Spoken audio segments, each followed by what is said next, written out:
Thank you, Shannon. And most importantly, thank you to all of you for being here this afternoon.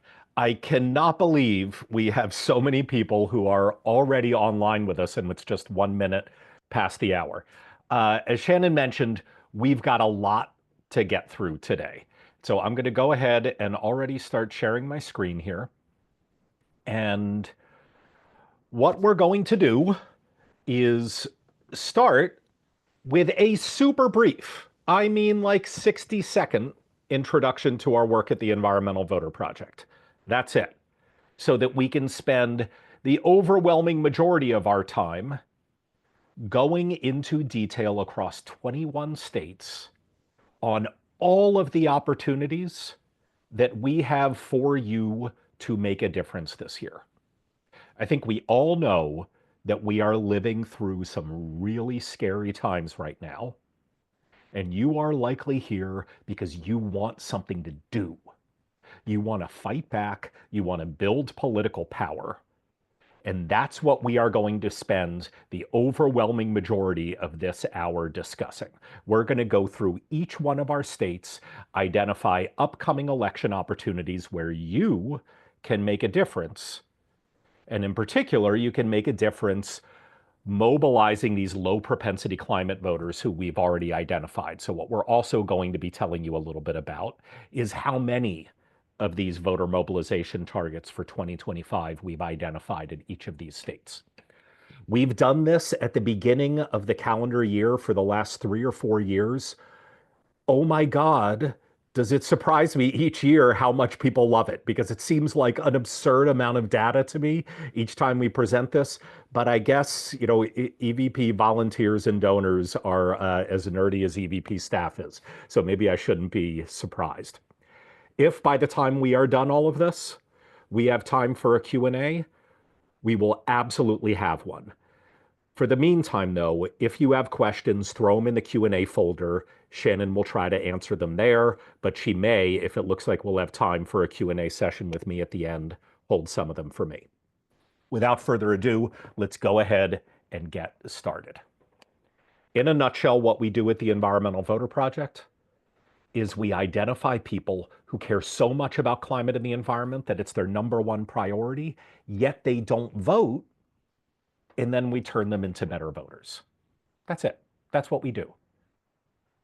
But although that might seem like a very narrow niche, as you'll see over the course of this next hour, we've actually identified millions, literally millions of people like this who are unlikely to vote in 2025. Well over 6 million we're going to be targeting. And so this is a huge opportunity to build political power for the climate and environmental movement. We are going to be working across 21 states this year. The dark green states are where we've been working for the past 2 years. We just announced an expansion into Michigan and New Jersey, bringing us to 21 total states. Why do we work in these states but not other states? Because in all of these states, we've identified a huge, disproportionately large number of these non-voting environmentalists. Second, in each of these states, there are active election calendars every year. So not just even years, but odd years. And three, each of these states don't just offer federal, but also state and local opportunities to move climate policymaking.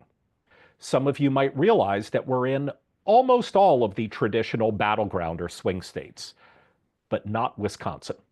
And so I'm just going to go ahead and mention right now why we're not in Wisconsin, because whenever we have an expansion decision, people always ask us this.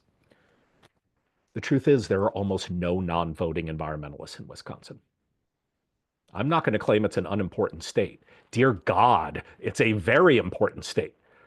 But what I am going to say is that your time and your money is better spent with other organizations if you're focused on Wisconsin. We can't make a big difference there. But in these other states, oh my gosh, can we make a big difference? Very briefly, what we do at the Environmental Voter Project to mobilize these non-voting environmentalists is a 4-step process, and I'm going to breeze through this. First, we work with data scientists to build predictive models. that enable us to individually identify, so not by demographic group, but on an individual basis, we can individually identify people on voter files who are likely to list climate as their number one priority, yet we can tell from their public voting history that they're unlikely to vote in an upcoming election. Then we move to step two, mobilization. We work with now over 7,000 volunteers to canvass, call, and postcard these voters. We also, as a staff, run digital ad and direct mail campaigns, all using behavioral science informed, tested messaging to turn these non-voters into new voters into consistent voters. We run hundreds of randomized control trials each year just to optimize this messaging and make sure it works. Step three, habit reinforcement. If you're trying to build up a constituency group's electoral power, if you're trying to turn them into habitual voters, you can't just talk to them every now and then when they've got a really important election going on. No, you've got to talk to them year round. And so we take habit reinforcement very, very seriously at EVP. We will be active in, I kid you not, over 400 elections this year. 400.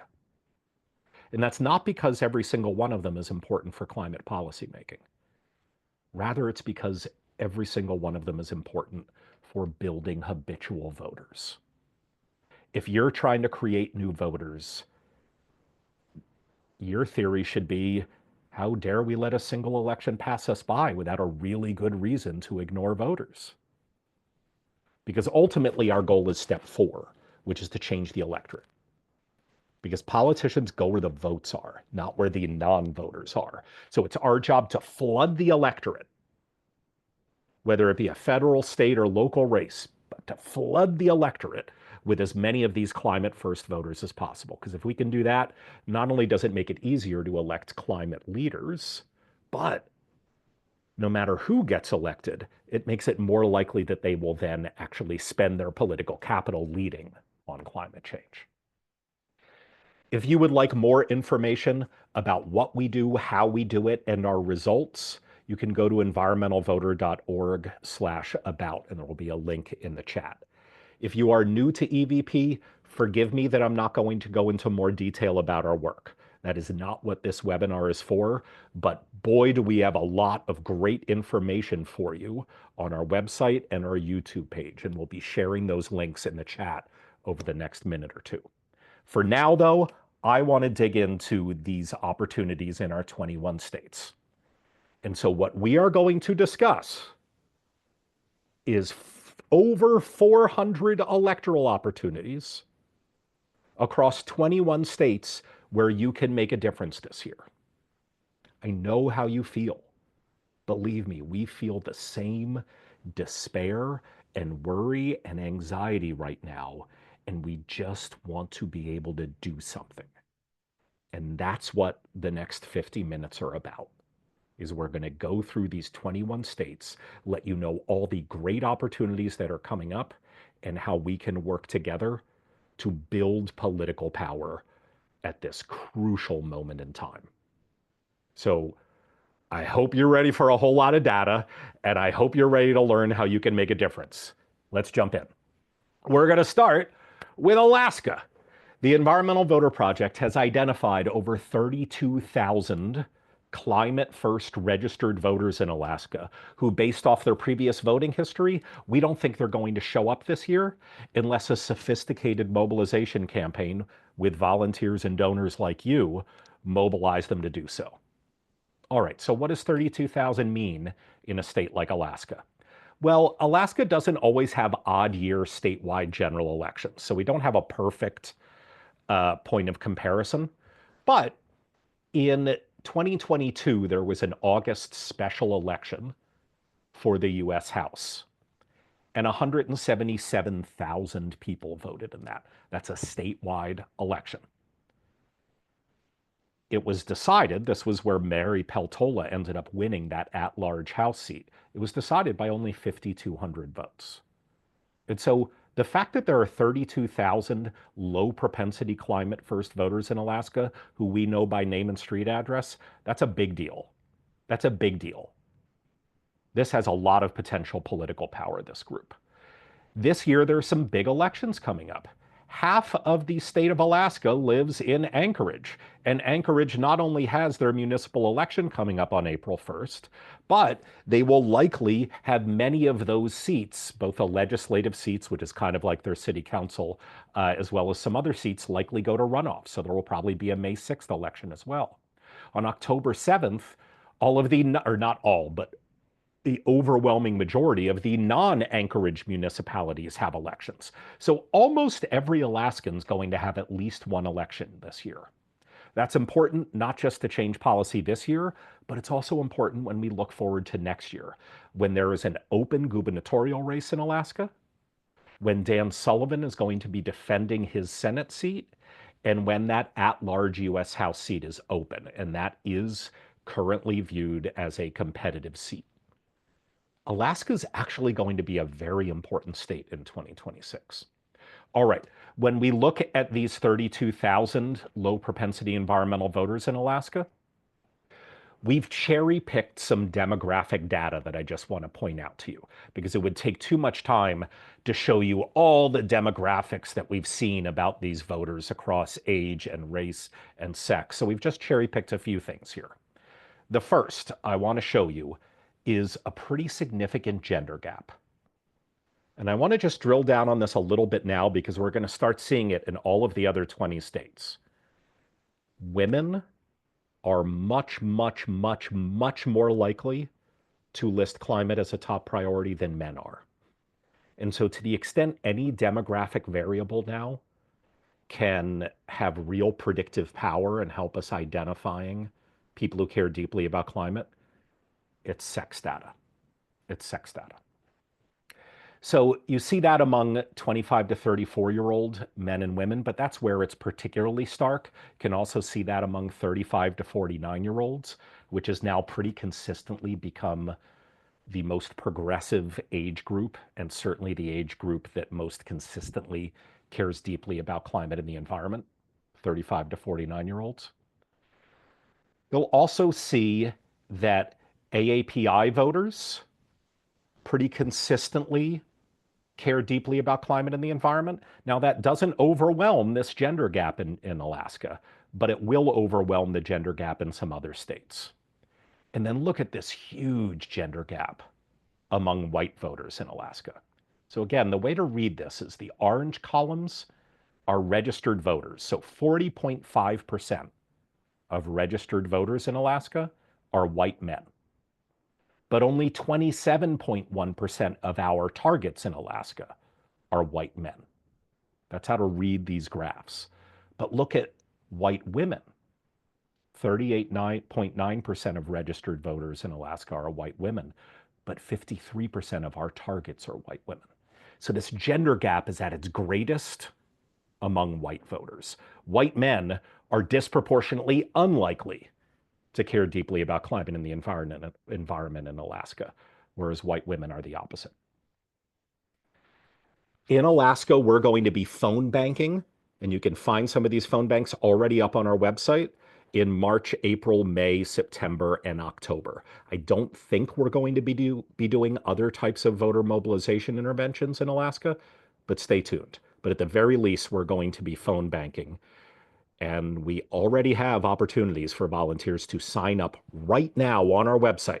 I think probably Shannon is sharing the link now so that you can mobilize voters for that upcoming Anchorage municipal election, which again is like half the population of Alaska. All right, Arizona. Oh my gosh, we've identified a lot of low propensity environmental voters in Alaska. Look at that, almost 280,000. And you can see some of the 22 midterm numbers as the closest point of comparison. Again, I'm not going to claim that in an odd year we're going to see midterm level turnout. Of course we're not. But we did want to give some point of context here for how large this number is. And look, lots of elections coming up in Alaska. We're already, right now, mobilizing voters for the March 11th municipal special in Tucson.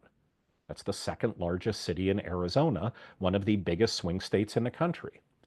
In May 20th, multiple cities and towns are going to have municipal elections.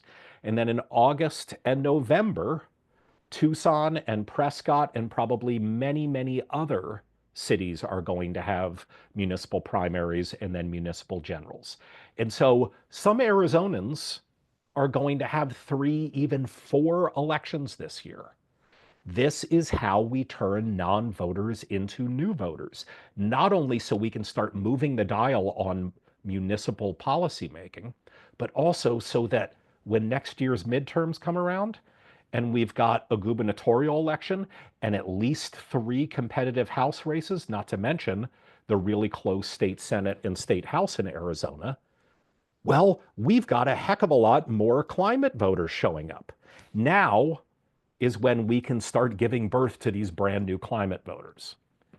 Okay, who are these people in Alaska? Well, again, you start seeing that gender gap showing up, in particular among very, very young voters, but also 35 to 49-year-olds. Look at AAPI voters. Here, AAPI, being Asian American and Pacific Islander, is such a strong indication of someone potentially caring deeply about climate and the environment that it even overcomes the gender gap. You can see AAPI men are disproportionately represented in our target universe. Another way of putting it is there is a smaller percentage of AAPI men in the overall electorate in Arizona than there is in our target audience. And that is rare because this gender gap is so huge when we look at people who care deeply about climate, that it's noteworthy when we see some other demographic variable being even stronger. But in Arizona, Asian Americans and Pacific Islanders also care deeply or are very likely to care deeply about climate and the environment. Hispanic voters, not so much. In fact, it's kind of the opposite effect here. Hispanic voters are so underrepresented in our target population that that also overcomes the gender gap, by which I mean even Hispanic women are underrepresented among low propensity environmental voters. All right, we've got a lot of opportunities to be mobilizing voters in this important swing state. You'll see we'll be phone banking almost all year from here on out.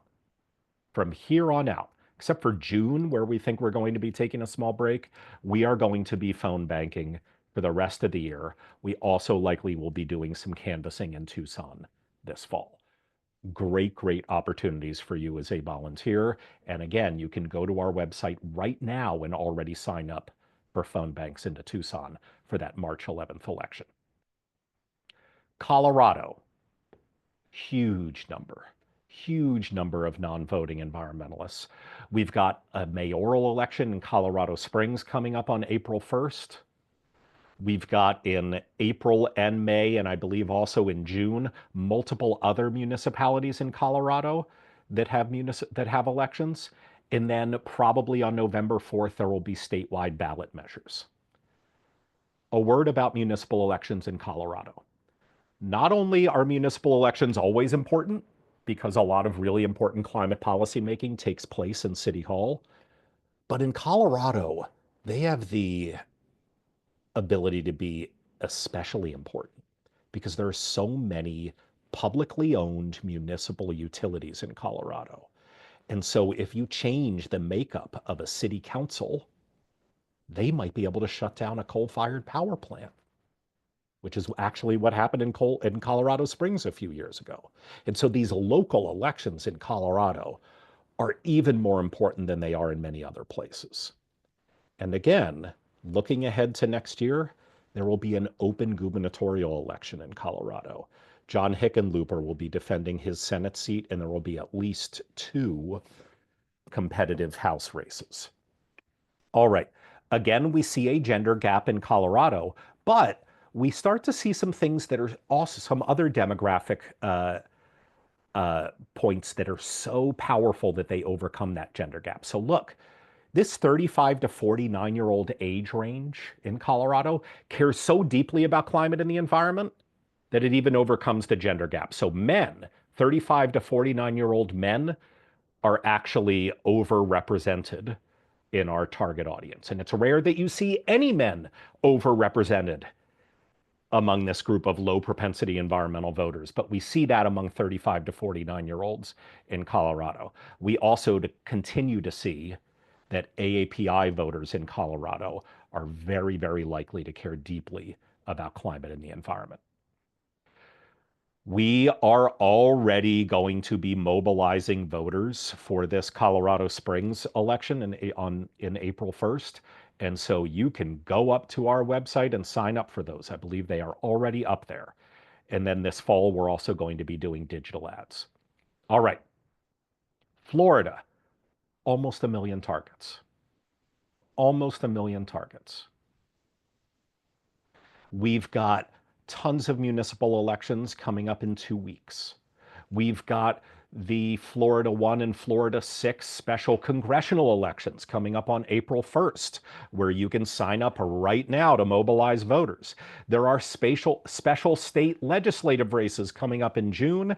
And then in November, not only does Miami, but other cities and towns are going to be having municipal elections. This leads into next year, where there's going to be an open gubernatorial, there's going to be a US Senate race, and there are going to be at least two competitive congressional races. Unfortunately, only two, because Florida is so aggressively gerrymandered to make almost nothing competitive. These are going to be some great opportunities, though, folks. And again, you can sign up for them now. They are already up on our website. Some interesting things to see. We started seeing this about 2 years ago in Florida, where Black voters in Florida were increasingly becoming sort of the core of the progressive movement in Florida. And we certainly see that among these super environmentalists or low propensity environmentalists, where it's almost overcoming the gender gap. But you can see here, especially Black women are just making up a disproportionately large percentage of this target audience, both people who care deeply about climate and the environment, but in particular, low propensity voters who care deeply about climate and the environment. And you can see it is also based in that 25 to 49 age range, which keeps on popping up. We are going to be phone banking this winter and spring, and then again this fall, layering on some digital ads. Georgia. This is a big year for Georgia. I'm going to say it again because no one's talking about it. This is a big year for Georgia. So let me explain. First, it's a big year because the Environmental Voter Project has identified an absurd number of targets there. But that's not the only reason, I promise. Georgia has a whole bunch of elections this year. A whole bunch. I mean, Georgia always has a whole bunch of elections because everything goes to a runoff. But this year, they finally have their Public Service Commission elections. And for those of you who don't know what Public Service Commissions are, these are the utility regulating bodies. And they are rarely elected, but in Georgia is one of the states where they are elected. And this fall, two of those PSC commissioner seats are going to be up for election. Nothing else really, nothing else important is going to be going on a statewide level in Georgia. Yes, there will be some very important municipal elections, like an Atlanta mayoral race.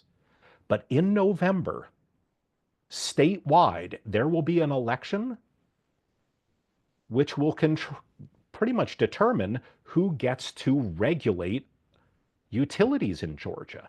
And not that many people are going to show up for this race.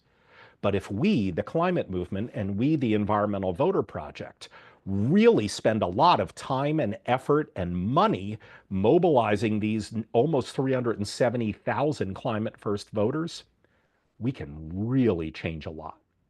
That's going to be super, super important. Not to mention, if we look ahead to next year, there is an open gubernatorial election. Brian Kemp is term limited, so the popular Georgia governor is not going to be able to run again. And Jon Ossoff is going to be defending his seat. So not only is this year important for the elections that are up this year in Georgia, but it's crucially important in building up our political power for next year.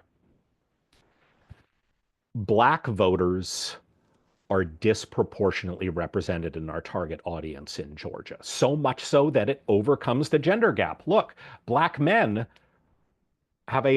black men make up a higher percentage of our target population than they do in the overall electorate in Georgia. We rarely see that because usually these environmentalists are disproportionately women across any age group or race group that you look at. But not here, not here. But you can see, oh my gosh, do black women. I mean, black women are such a large part of our target population that they're almost a third of it. They're almost a third of our target population in Georgia, even though black women are only 17% of the overall electorate in Georgia. That's pretty significant. You can see with white people in Georgia, it's the opposite. White people are so unlikely in Georgia to list climate as their top priority that overcomes the gender gap, by which I mean not even white women are overrepresented in our target population in Georgia. So that's really, really interesting. Black voters are the core, not just of the progressive movement, but certainly of the climate movement in Georgia.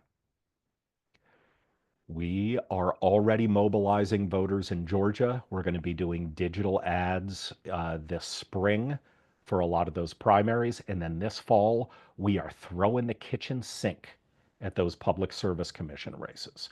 We may be doing volunteer postcards. That hasn't been decided yet, but we will certainly be doing phone banking, digital ads, direct mail, possibly canvassing. We're still sort of figuring out where we're going to be doing door-to-door canvassing this year. A lot of big opportunities in Georgia, though. All right, Iowa. You can see how many targets we've got. We've got municipal elections coming up in October.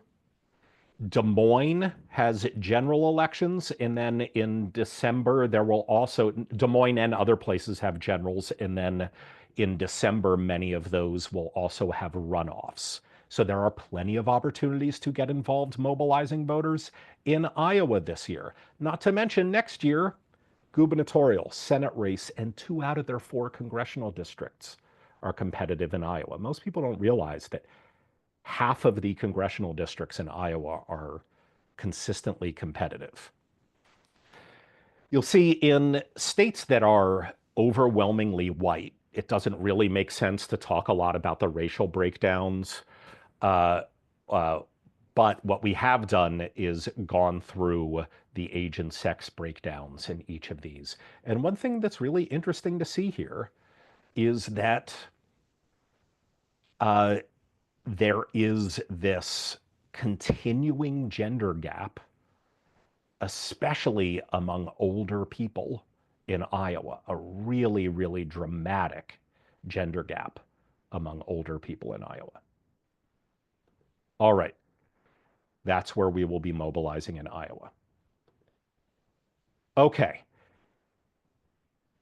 almost 150,000 targets in Kansas. We've got tons of municipal elections in Wichita, Topeka, Olathe, Overland Park in August and November. Next year, we've got gubernatorial and U.S. Senate races. Again, big, big gender gap. You'll see we're seeing a big, big gender gap here, but it starts to disappear in the 50 to 64 range. There's still a little bit of a gender gap, but only a little one. We're going to be mobilizing voters in the late summer and fall in Kansas. Are you seeing a theme here? We always have opportunities for you across so many states. If you're sitting there wondering, what can I do in the midst of all this crap that's going on? The answer is you can go to environmentalvoter.org, get-involved, and sign up because we've always got stuff going on. All right, Louisiana. They actually have a statewide election coming up in like a month.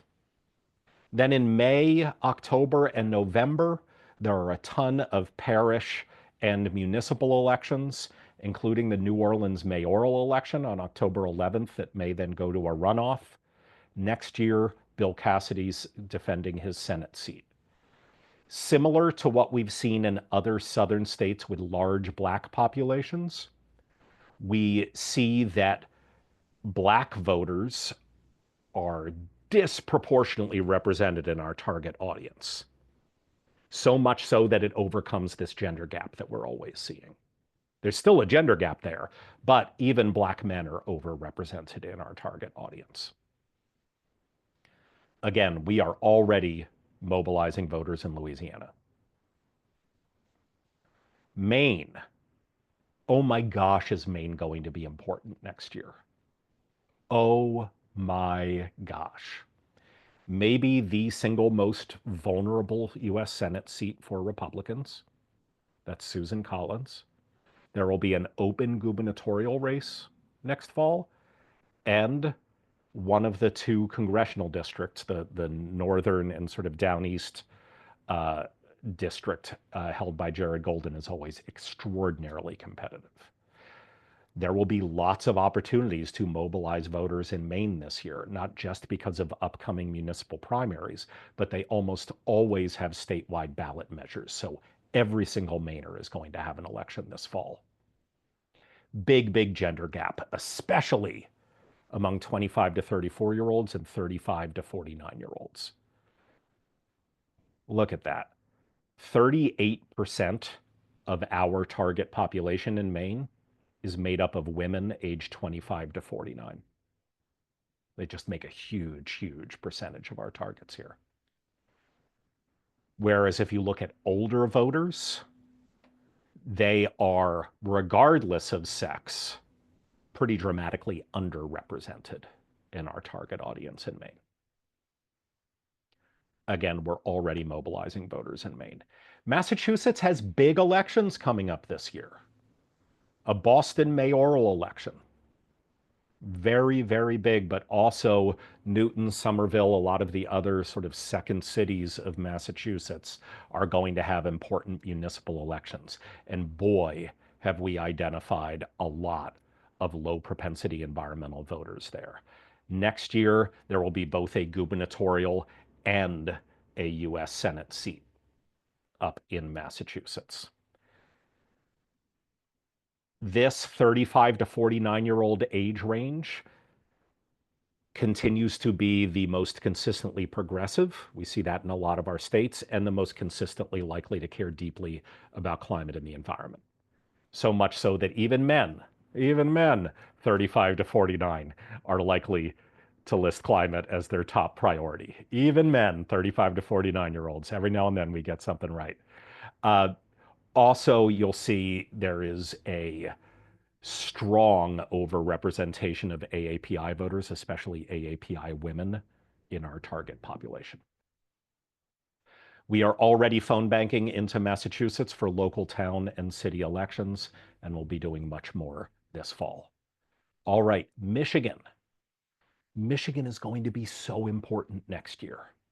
So, so important. Michigan may be the battleground to end all battleground states next year in 2026. Why? Open gubernatorial seat. So Gretchen Whitmer is term limited. She can't run again. Open US Senate seat. Gary Peters has announced that he is not running for re-election. 5, count them, 5 likely to be competitive House seats. It's just and then the state legislatures are always really close in Michigan as well. I mean, Michigan is going to be absurdly important next year.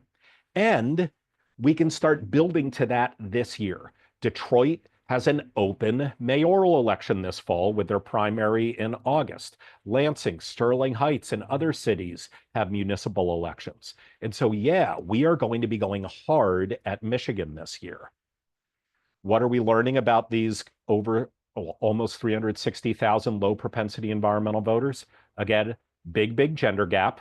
We can see that not among the youngest of voters, 18 to 24-year-olds, but certainly among 25 to 49-year-olds. And then we see this huge, huge gender gap among white people. Enormous gender gap among white people. White men are much, much, much, much, much less likely to list climate as a top priority in Michigan, whereas white women are disproportionately likely to list it as their top priority in Michigan. Nebraska, Omaha, has a mayoral election. Lincoln has municipal elections. Both of them have general elections on different dates. And so we're looking at least five, maybe more, different election dates in Nebraska over the next 8 months. This is a lot of bites at the apple in trying to turn close to 80,000 non-voters into super voters heading into next year when there's going to be a gubernatorial, a US Senate, and that always super close second congressional district race where Don Bacon always seems to pull it out by a percentage point or two. In Nebraska, the thing I just really want to point out here is, oh my gosh, 35 to 49-year-old women are more and more becoming the heart of the climate movement, at least to the extent that you define it as people who are likely to list climate or the environment as their number one priority. And boy, do we see that in Nebraska. And so again, we are already taking signups to mobilize voters in Nebraska. All right, we're getting towards the end here, guys. We're getting towards the end, but we have hundreds of people on. But this is great, and I hope you are realizing all these opportunities we've got. Nevada. Nevada is one of the is our only state that at least currently does not have elections scheduled, but there's a really important thing about Nevada this year is Nevada recently, about 3 years ago, started automatically mailing ballots to all of their active registered voters. But if you are an inactive voter, which means you haven't voted recently and you didn't return a postcard that was sent to you saying, like, do you still live here? You're not going to get ballots mailed to you next year. And that's a big problem because next year, Nevada has three competitive House races out of their four districts and a gubernatorial election. So, what we're going to be doing this year in Nevada is calling up these super environmentalists who we know are inactive voters to try to get them to confirm their registrations online. It's a very simple thing. They can click a link and we'll give it to them over the phone to confirm their registration. And that means ballots will be automatically mailed to them. This is a very easy way in 2025 to maximize turnout of climate voters in Nevada in 2026.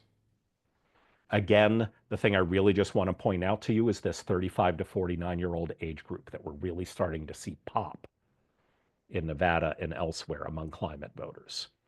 We also, in Nevada, are seeing a really large percentage of 65 and older who list climate and the environment as their top priority, even among men, which is rare. So again, July, August, September, and then a little later in the year, we are going to be calling these inactive voters in Nevada to get them to reconfirm or confirm their registration so that next year they can get ballots mailed to them. This is an easy way to make a difference in 2026, now in 2025. We're getting close to the end here. New Hampshire, tons, literally hundreds of town and city elections in March and then again in September and November. We are going to be mobilizing these over 70,000 low propensity environmental voters in all of them. And next year is going to be a big, big year in New Hampshire. Again, not only is the state House and state Senate always close in New Hampshire, but both of their congressional seats are always close, and they've got a gubernatorial and a US Senate race. Again, we see this really, really big gender gap, and it is most prominent among those 25 to 49-year-olds. New Jersey. This is one of the two states that has gubernatorial elections this year. Oh my gosh, have we identified an absurd number of low propensity environmental voters in New Jersey? Over 625,000. To give you a sense of how large that population is, 4 years ago when New Jersey had a gubernatorial election, only 2.6 million ballots were cast, and the election was decided by just 84,000 votes. Yet we've identified over 625,000 already registered climate first voters who are unlikely to show up this fall unless a group like us mobilizes them with people like you. And so this is a big, big opportunity. And we've got the first bite at the apple during the statewide primaries. But we're really, really going to be going big September, October, and November. And then, of course, leading into next year, there's going to be a US Senate race and at least three, maybe four or more very competitive congressional seats. What do we know about these non voting environmentalists in New Jersey? Uh, Disproportionately Asian American and Pacific Islanders, so much so that, again, it overcomes that gender gap that we normally see, such that AAPI men are actually overrepresented in our target audience. We are going to be going gangbusters, not just May and June with our calls, but September, October, and November with phone banking, mail, and digital ads. Boy, do we need really, really big volunteer turnout and funding for this in New Jersey. This is a big opportunity. As a reminder, look at how many people we've identified in New Jersey this year. These super environmentalists who we are best at turning from non-voters into new voters in a state where last time the gubernatorial was decided by just 84,000 votes. New Mexico, we've got municipal elections coming up in November with likely runoffs in December. It's happening in Albuquerque, Santa Fe, and elsewhere. Next year, open gubernatorial election, a US Senate race, and one out of their three congressionals is likely to be competitive. Look at this. This, similar to what we had seen in, I think it was Arizona, maybe Nevada, it, Hispanic voters in New Mexico are so unlikely now to list climate as their top priority that even Hispanic women are underrepresented in our target audience. So this is a bad example of something overcoming that gender gap. We have seen a dramatic shift, and I know I'm the 7,000th person to tell this to you, but a dramatic shift in Hispanic political views in this country. And obviously, that is a very diverse patchwork of communities when we're talking about Hispanic voters. But overall, boy, are we seeing a big shift in how much they prioritize climate change and the environment, especially in places along the border. The end of the year is when we're going to be really active in New Mexico, not in the spring and the summer, just because of when the elections fall. New York, huge, huge election coming up. June 24th, New York City mayoral primary is going to be a big deal, not just for politics in general, but for the climate movement. With all the insanity that is happening at the federal level, with a lot of the funding worries and confusion at the state level, local climate policy making, municipal climate policy making is one of the best opportunities that we've got left. And New York may be the most powerful municipal government in the world when it comes to setting climate policy, because it also happens to be the financial capital of the world. And it also happens to be where so many companies are headquartered. This is a big deal. This is a big deal. We're going to be mobilizing close to 200,000 low propensity environmental voters just in that New York City mayoral primary.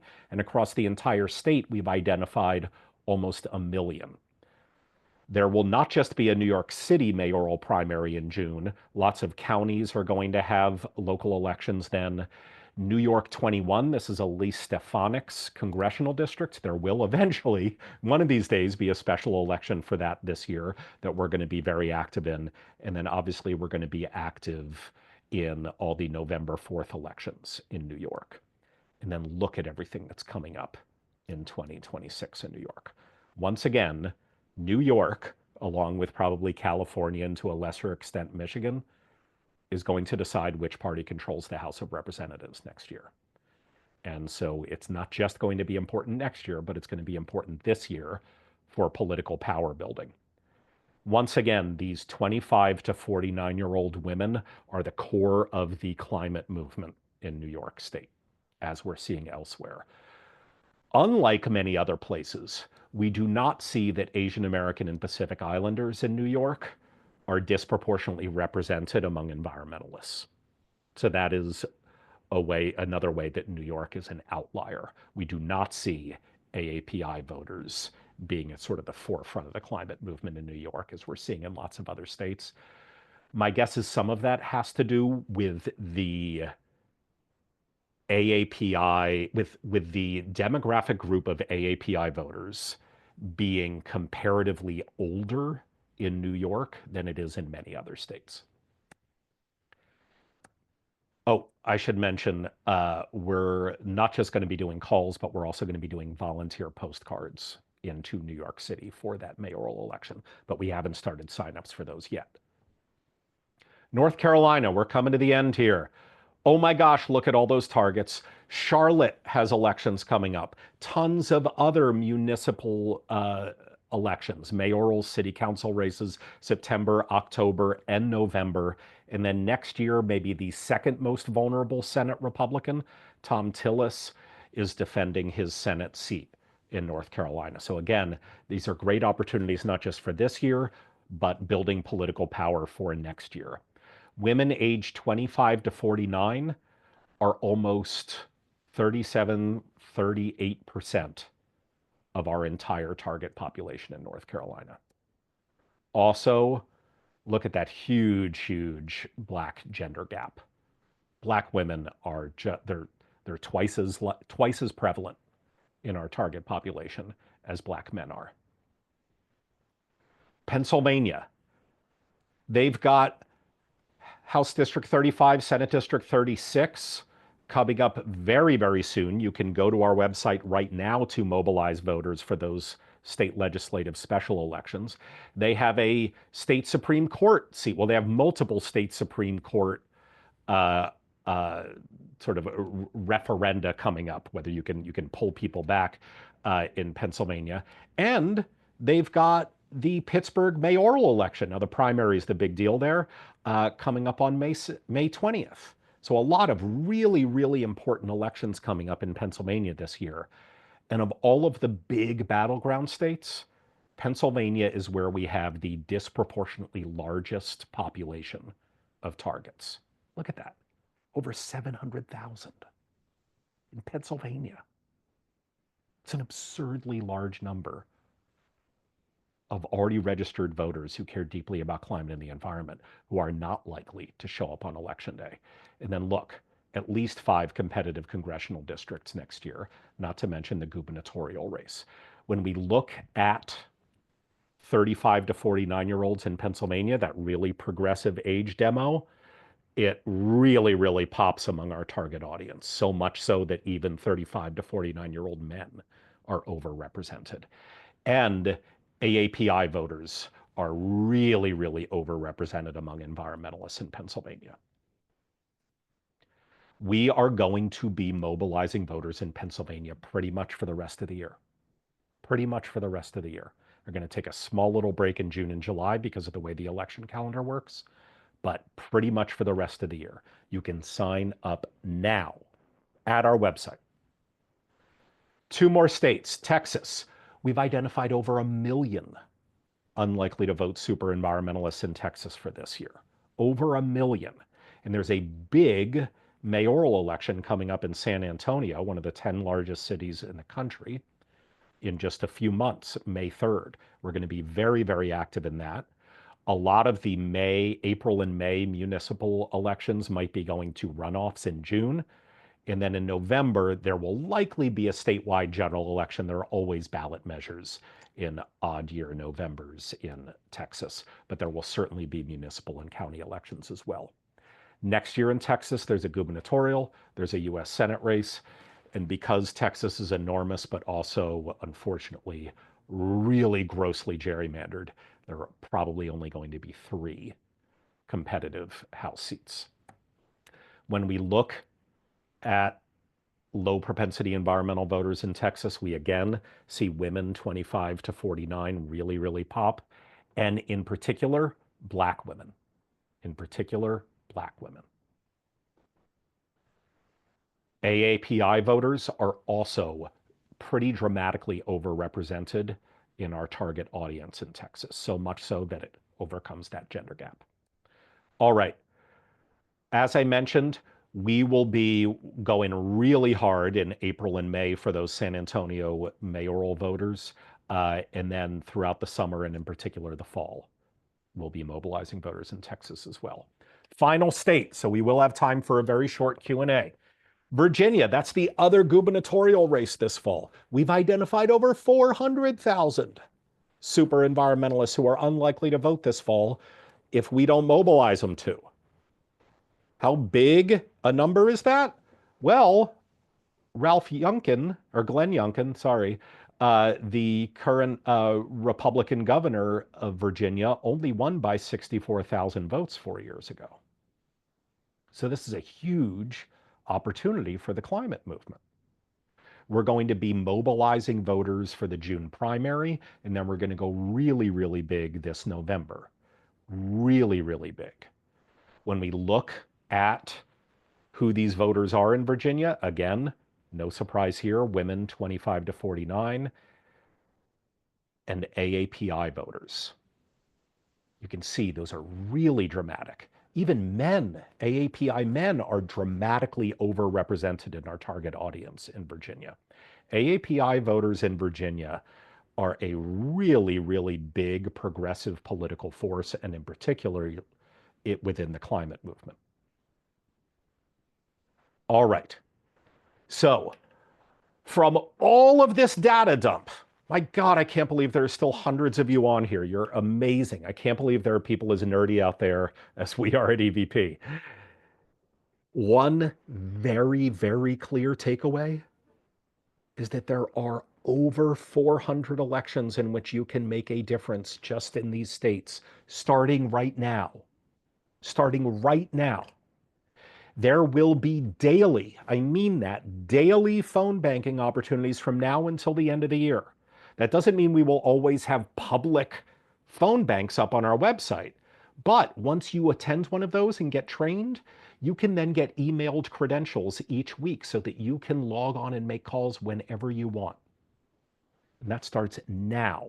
So if you are looking for a way to make a difference, you can start now and literally do it every single day for the rest of this year. I mean it. Postcarding. One campaign is already in progress. Many of you are going to be getting your postcards in the mail shortly. We will have at least 3 others coming up throughout the year. If you are looking to sign up for those on our website, you're not missing anything. There's no way to sign up yet, but you will be getting that information shortly. And then we will be resuming canvassing in Philadelphia and Pittsburgh. We have also canvassed in the past in Austin and Tucson. We're going to be reaching out to people there to discuss how we want to do stuff. We might be expanding canvassing into some other cities as well this year. If you want to make a difference, there are 3 things that you can do right now. First, make a donation. Even if you are not ready to jump in the game right now, we are. We are. And so if you are worried, if you are scared, if you are anxious about everything that's going on right now, please find this donation link in the chat right now. It's going to be put in there right now, where you can either make a one-time donation or you can make a monthly donation of any amount.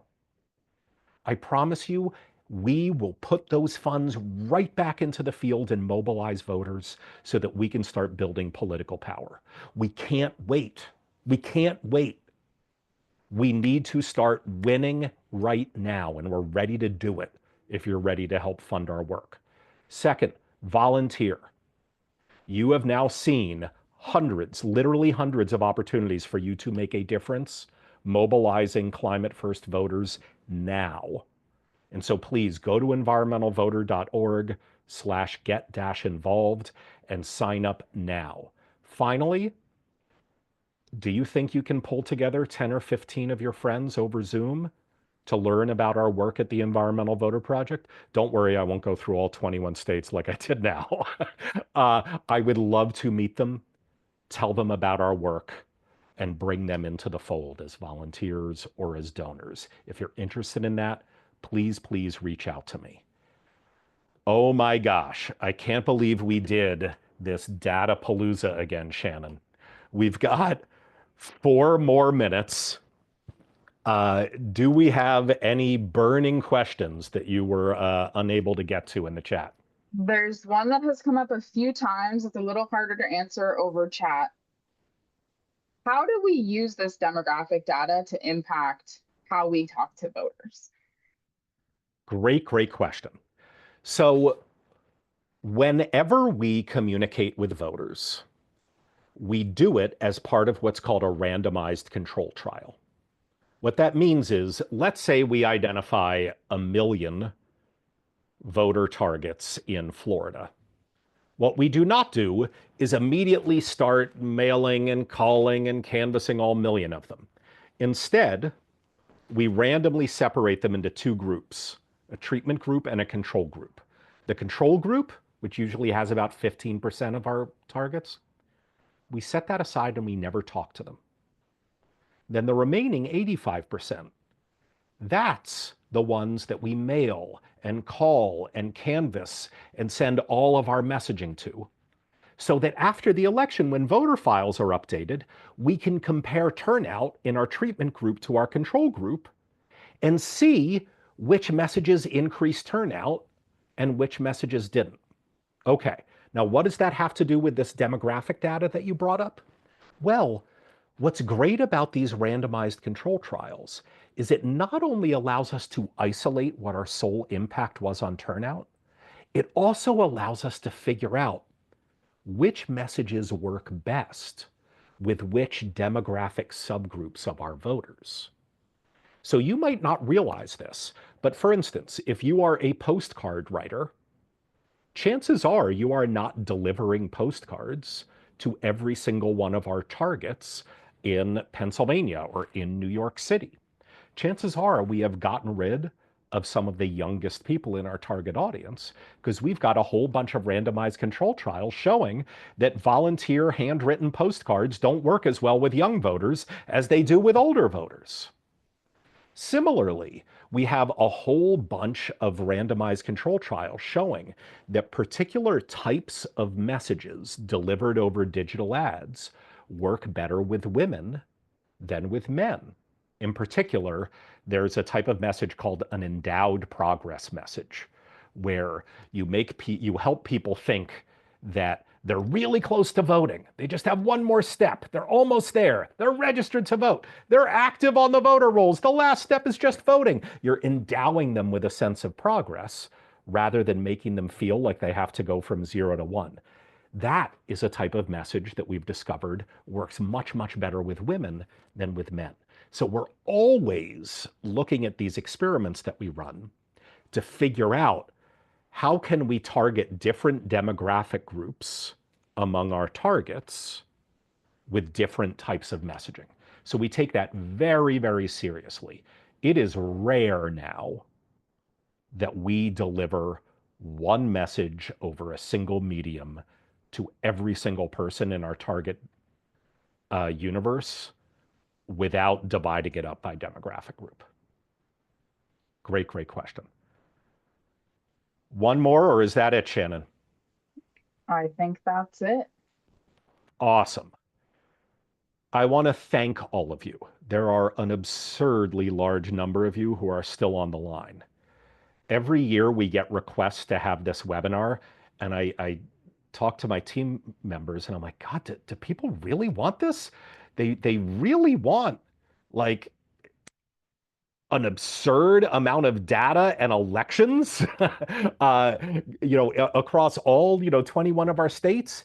And so every year people ask for this, and I hope you enjoyed all of this information. I hope you enjoyed getting all of this data. But for those of you whose eyes are a little crossed right now and you think like, oh my God, what am I supposed to take away from all of this?